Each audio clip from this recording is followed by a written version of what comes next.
prayer garden at Kanada House, and I'm still wrestling and contemplating the nature of sacrifices that are all throughout the book of Leviticus.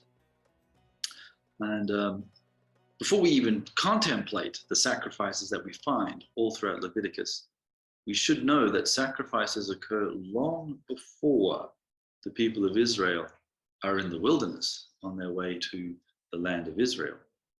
First time we see sacrifices is in Cain and Abel. So Adam and Eve, the first people, have two sons, as we know. Cain, the older one, and Abel, the younger one. And they bring an offering, sacrifice to the Lord.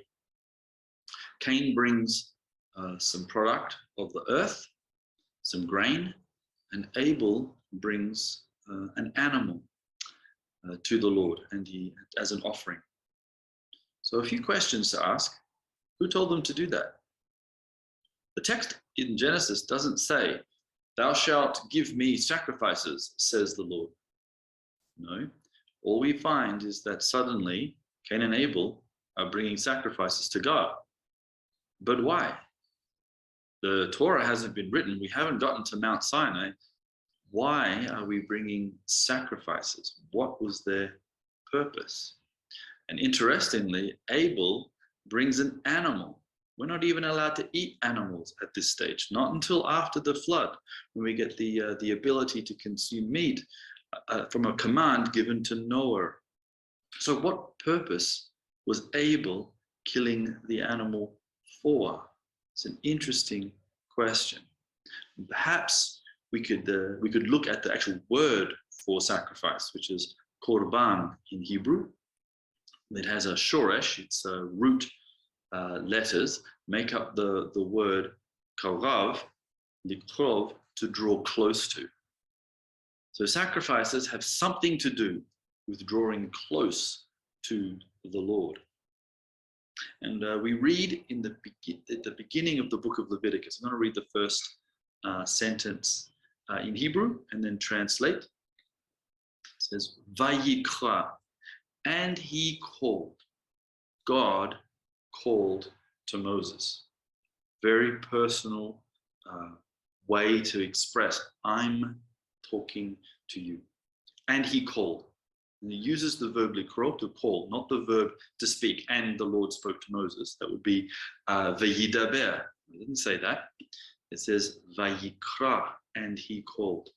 So Leviticus is actually a calling. We are called to draw close to the Lord. That's a fascinating thought. The Lord doesn't want us to be far away from him. He didn't make the world, put people on it, and then withdraw from humanity and just observe from space. What did the Lord do once he actually made Adam and Eve? Every single day, the Lord came down and walked in the garden and talked with Adam. And he would ask something like, "Hey, Adam, how's your day been? I'm God, I already know. But really, I delight to even hear your voice. Tell me what you've done." And that's actually something very special. So we are called to draw close to the Lord.